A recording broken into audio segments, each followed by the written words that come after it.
हनुमान जी लंका में पहुंच जाते हैं। लंका में सब जगह ढूंढते ढूंढते पता लगा कि एक औरत को रावण ने नौलखा बाग में बंद किया हुआ है। आशा का चिराग जगा। हनुमान जी वहां देखा जाकर के हनुमान जी ने देखी वहां की गतिविधि। पहले तो एक छोटा रूप बनाकर बंदर का, और उसी वृक्ष पर बैठ गया जिसके नीचे सीता मायूस और दुखी दिल से रो रही थी और बैठी थी, बहुत कमजोर हो गई थी। उसमें रावण आता है अपने सैनिकों को, अंगरक्षकों को लेकर, और कहता है कि तू मेरी बात स्वीकार कर ले, तू मेरी पत्नी बन जा, मैं तुझे माफ कर दूंगा, नहीं तेरी गर्दन काट के छोड़ूंगा, नहीं तड़फा तड़फा के मारूंगा तुझे। सीता ने कहा कि ये जान जा सकती है राक्षस, ये शरीर को तू छू नहीं सकता।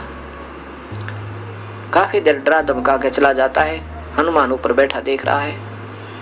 कुछ देर के बाद हनुमान जी ने, जो श्री राम ने अंगूठी दी थी कि सीता इस अंगूठी से तेरा परिचय सही मानेगी, नहीं तो विश्वास नहीं करेगी, जिस पर श्री रामचंद्र लिखा हुआ था, खुदा हुआ था।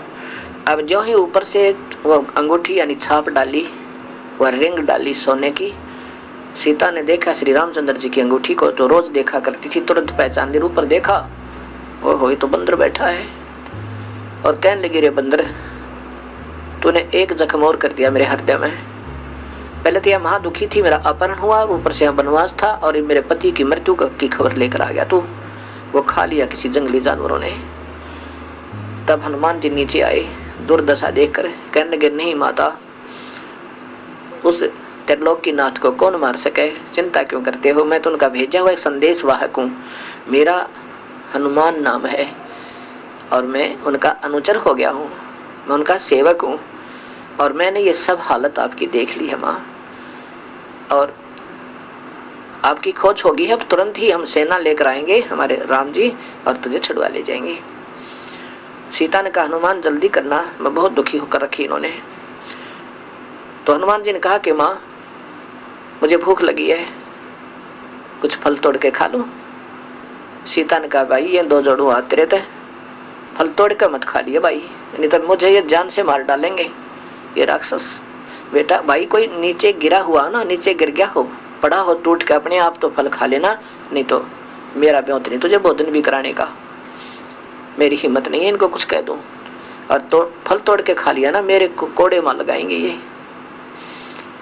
ऐसे को गिरा हो नीचे तो भाई खा ले, और फिर जाके संदेशा दे दे। हनुमान जी ने देखा कि देख राक्षस ने क्या हाल कर रखा, एक औरत के साथ ऐसा जुल्म। क्या वो नर मनुष्य होते हैं, वो योद्धा होते हैं जो औरतों को तंग करें, राक्षस। तो हनुमान जी का गुस्सा उठा। पहले तो खूब तोड़ तोड़ कर फल खाए कि थोड़ी खुराक सी को 5-4 मन में तो ऊँचा क्या होगा, 1-2 क्विंटल खाए तोड़ तोड़ के, और फिर उन वृक्षों को पकड़ के और जड़ से उखाड़े और समुद्र में फेंक दे, तोड़ गिरा सारा बाग न हला हला के। अब रखवाले पकड़ना, उनका एक मुक्का धरते धरती में घट जावे, जमीन में जा सा उसका एक मारे चार पड़े, एक का गदा ठोके 4 मरे, ऐसे वहां तहलका मचा दिया। यह लंबी कथा सबको मालूम है, ज्यादा ना लंबा करके मैं इतना कहना चाहता हूँ। फिर सीता से कहा कि माँ मैं अब जा रहा हूँ। सीता जी ने अपना कंगन, हाथ का कंगन दिया, सोने का बना हुआ एक, और कहा कि हनुमान जी ये कंगन ले जा भाई, इस कंगन के बिना भगवान श्री राम विश्वास नहीं करेंगे कि मेरी तलाश हो गई है, क्योंकि वो बहुत दुखी है, उनका विश्वास उठ चुका है। ऐसे ही हनुमान जी वहाँ से कंगन लेकर वापस छलांग लगाई, और एक सुबह सुबह एक पहाड़ी के ऊपर आकर वहाँ उतरा। वहाँ देखा एक निर्मल सरोवर है पहाड़ के बीच में, वहाँ सोचा स्नान कर लूँ, साथ में समुद्र है। उस निर्मल जल सरोवर में स्नान करने के लिए उस कंगन को एक पत्थर पे रख दिया और कपड़े उतार के वहाँ स्नान करने लग गया। उधर से एक बंदर आया, उस बंदर ने उस कंगन को उठाया, और श्री हनुमान जी की दृष्टि उस कंगन पर ऐसे थी जैसे सर्प की मणि पर होती है जब वो ओस चरने जाता है।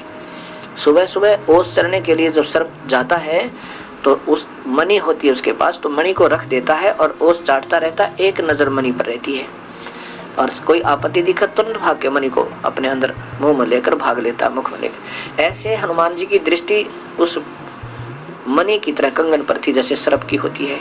इतने में एक बंदर आया और दृष्टि हनुमान जी की थी ही। जो ही वो उठाकर भागा तो हनुमान जी ने सोचा कहीं ये कमबख्त समुद्र में ना डाल दे।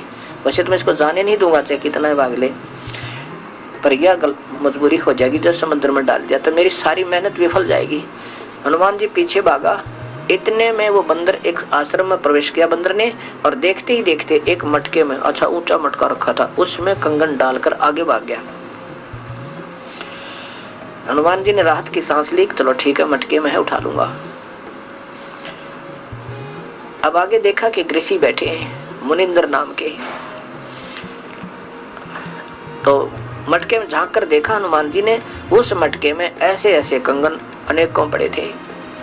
उठाकर देख रहा है, विचलित हो गया कि ये तो सारे एक जैसे ही हैं, ना जाने वो ओरिजिनल कौन सा है। बड़ा असमंजस में हो गया कि तो बात बिगड़ गई। ऋषि के पास गया, ऋषिवर मैं हनुमान हूँ, पवन पुत्र हनुमान हूँ और श्री राम का दास हूँ, श्री रामचंद्र जी का। और ऋषि जी सीता जी की खोज हो गई है। मुनिंदर जी कहने लगे कौन हनुमान, कौन सा हनुमान, कौन सा राम, कौन सा सीता, बता तो मुझे। तो हनुमान जी कहने लगे ऋषि जी आप कौन सी दुनिया में रहते हो? सारे जंगल में सबको मालूम है कि सीता का अपहरण हो गया। श्री राम की पत्नी अर्थात त्रिलोकीनाथ श्री राम की पत्नी सीता जी का अपहरण हो गया था, उसकी तलाश में करके आया हूँ। तो मुनिंदर जी ने पूछा मैं यही पूछना चाहता हूँ कि कौन से नंबर का राम है ये श्री राम दशरथ पुत्र? अब हनुमान जी कहने लगे ये क्या बात करे हो आप, नंबर क्या होते हैं? कहाँ नंबर होते हैं भाई हनुमान जी, बैठ जा तुझे बताता हूँ। ये काल के जाल में फंसे हुए हो तुम सभी, और इस काल ने ये मेरी प्यारी आत्मा ये सभी यहाँ पर उलझा रखी है। पूरी कहानी सुनाई। हनुमान जी को कुछ बात स्वीकार हुआ, कुछ अस्वीकार हुआ। चिंता बनी हुई है कि मैंने जाके संदेशा देना है। कुछ सुना बातों को, कुछ नहीं सुना। फिर कहा कि ऋषिवर मुझे ये बता कि ये कंगन कौन सा है मेरा? मुनिंदर जी ने कहा कि आप कोई सा उठा लीजिए, वही तेरा होगा, वही सीता जी का वही कंगन होगा, उसमें कोई अंतर नहीं, बेसिक मिला लेना।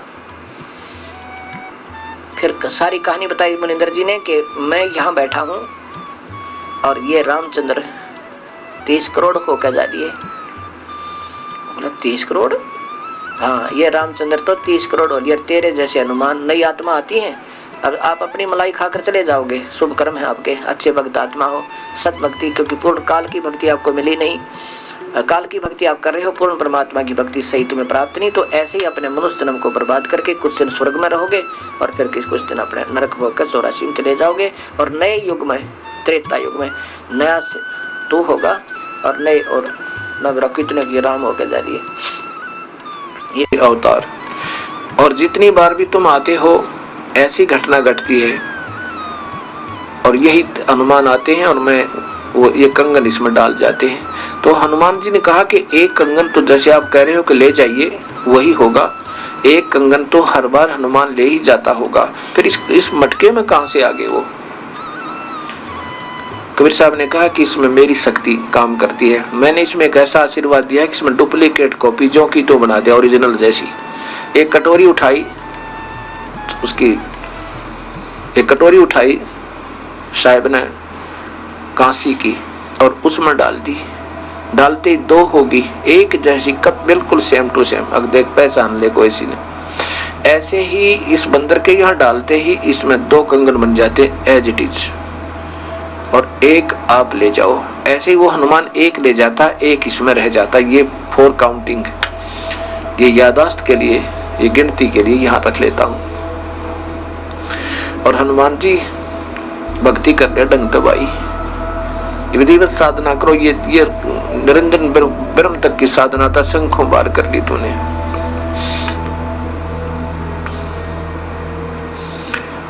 अब कबीर साहब क्या समझाते हनुमान जी को? अब मुनिंदर जी कहने लगा कि हनुमान सोच ले तू। हनुमान जी ने कहा कि देखो ऋषि जी, ठीक है आप कह रहे हो तो कुछ तो सत्य होगा, लेकिन मेरी बुद्धि स्वीकार नहीं करी, क्योंकि हमने कभी सुना ही नहीं। अब पहली बार आपके मुख से ये बात सुन रहा हूं तो मेरे मन में नहीं विचार बन रहा, चाहे आप कुछ भी कहो दादा। और अब मुझे बहुत देर हो रही है, मैं जा रहा हूं। अब मालिक ने उसका उद्धार करना था उस प्यारी आत्मा का, क्योंकि ऐसी ऐसी पुण्यात्मा है जो परमार्थ के लिए कोई लेना न देना, उड़ा जा छत्ती ताणी मारो मरूंगा और मारूंगा कि इसलिए रामचंद्र की पत्नी छुटवाऊंगा। और यति पुरुष थे, बाल ब्रह्मचारी थे, ऐसी लगन थी उसमें। तो कहने का भाव ये था कि फिर इस खुशी में कि रामचंद्र जी के साथ धाम जाऊंगा, वहाँ मेरी इज्जत होया करेगी। अब वो तो श्रद्धालु था, समर्पित था भगवान के लिए, लेकिन गलती यह लग रही थी, रामचंद्र ने परमात्मा पूर्ण मान बैठा था। अब आपने खूब कथा का पता है कि जब घरजाली और रानी बन गई, फिर उसने सबको इनाम दे रही थी। उसी लाइन में हनुमान भी खड़ा था, क्योंकि उन्हें बड़ी योगदान था। तो हनुमान जी को सच्चे मोती दे दिए। हनुमान जी ने उनका पहलवान था, इन्हें फोड़ फोड़ के गिर दिए तले। तो सीता को अच्छा नहीं लगा, कहने लगे अरे बन्नर के बन्नर, तेरे को अकल भी नहीं इतनी कि तू पता कितने कीमती मोती थे, तूने क्या कर दिया, ये क्यों फोड़ डाले। उसने ये कहा कि मैं इसमें ये देख रहा था इन मोतियों में कहीं राम का नाम है तो मेरे काम है, नहीं तो मेरे काम नहीं है। तो वो कहने लगी तू रहा बंदर का बंदर, और बंदर तो खुद थी, जब अकल नहीं उसके अंदर इतनी भी। तो उसने उसको लताड़ दिया कि तू बंदर का बंदर है, तेरा ठिकाना यहाँ नहीं, तेरे तो जंगल में जाना चाहिए। हनुमान जी का ठेस लगी और उठा कर अपना लंगोट जा बैठा पहाड़ पे। अब बैठा एकला। यहाँ संसारिक परमार्थ करने से उसको क्या मिला, ये लोग इतना ही देते हैं। जब हम भगवान की शरण में होंगे और फिर परमार्थ करेंगे, परमात्मा हमारे साथ होगा, उस परमार्थ का फल अलग होगा। जब तक अब मनमुखी मंड रहे, किसी की सहारा ला दिया, किसी का उसको सहायता कर दी, वो तो फिर आपको कर देगा अगले जन्म में, वो भी अच्छी बात है, लेकिन वो रिजल्ट लास्ट में नल ही होगा जो आपके समक्ष है। आप कथाएं खूब पढ़ते रहे हो। अब बैठा भगत एकला, वृद्ध हो गया शरीर, एक पहाड़ पे। परमात्मा गए वहां पर, तब अन्य रूप बना लिया परमात्मा ने, अन्य रूप, और जाके कहा भी राम राम, अंजनी के पवन पुत्र राम राम, राम राम महाराज जी आ जाओ, बैठो। बैठ गए। कैसे हो, कौन है, क्या नाम है, तूने बताया भाई मेरा नाम तो कोई है नहीं, मैं तो ऐसे भटक रहा हूँ और परमात्मा की खोज में लगा हुआ हूँ, ऐसे ऐसे मुझे, आप भगत आदमी हो, आपसे दो चर्चा करने यहाँ बैठ जाता हूँ, थोड़ी देर राम नाम की चर्चा कर दुखा करो। कल जब हनुमान जी ने गुण गाए कि 3 लोग के भगवान आ रहे, दशरथ के पुत्र घर में रामचंद्र नाम उनका। परमात्मा बोले फिर भगवान ने आप क्यों छोड़े है, वैसा बढ़िया राम था तेरा, तो भगवान के लिए तो भटक रहा है, और भगवान ने छोड़ा अयोध्या में, तो बैठा पहाड़ पे, फिर यह कौन सी समझदारी तेरी। अब हनुमान जी ने सोचा भाई बात तो बाबा जी ने काटेगी कही। कहने लगा भाई जिसको भगवान मान बैठे राम नहीं है, ये तो नाम रामचंद्र है इसका, राम तो कोई और है जो सुप्रीम पावर है, उसका भेद मेरे पास है। इस राम तो पता नहीं कितने मर लिए। तब उसने कहा कि ये बात है बाबा जी और क्या था मुझे ऋषि जी वहाँ पर। तब परमात्मा ने वो रूप बनाया कि भाई मैं हूँ वही, तेरे लिए भटक रहा हूँ प्यारी आत्मा। चरणों में शीश रख दिया हनुमान जी ने कि महाराज जी मुझे ज्ञान बता दो। परमात्मा बोले अब थक लिया तू संसार से, देख लिया तेने क्या उपकार किया, तुझे क्या मिला वहाँ से, और उनको क्या मिलेगा वो फिर बता दूंगा। अब तेरे जचे को नहीं, सीता तो घर से निकाल ली जाएगी, रामचंद्र डूब कर मरेगा सरयू नदी में लास्ट में। इनकी ये हालत होती है यहाँ पर। अब जब तो हनुमान जी का सारी साची लगे ठीक से, वो क्यों उसका जूते लाग लिए वहाँ से। तुमने बोला महाराज बस सच्चा ज्ञान बताओ, मैं सारी सुनूंगा। सारा ज्ञान बताया कि मैं सीधा नो का भगवान हूँ तो नहीं जचा कि मैं उस परमात्मा का संदेश लेकर आता हूँ, 4 युगों में आता हूँ। सारी कहानी सुनकर कति सच्ची मान ली, और फिर कहा कि जब आँखें देखो कि अभी आप वहाँ से आते जाते हो तो तब कुछ यकीन हो। तो परमात्मा वहाँ से उड़े आकाश में और उसको दिव्य दृष्टि दे दी हनुमान जी ना, तो 1 किलोमीटर पास कुछ दिखा को नहीं। हनुमान जी देख रहे यहाँ से बैठे, वो ज्वालिए सारे लोग दिखे, राम कृष्ण नर के नीचे रह गए और वो पहुँच गए सतलोक में, वहाँ तक देख रहा है। फिर कहा कि महाराज वापस आ जाओ, मेरा पूरा विश्वास हो गया। तब वापस आ गए। तब हनुमान जी ने नाम लिया उस परम पिता से, तब उस आत्मा का कल्याण हुआ। पुण्यात्माओं,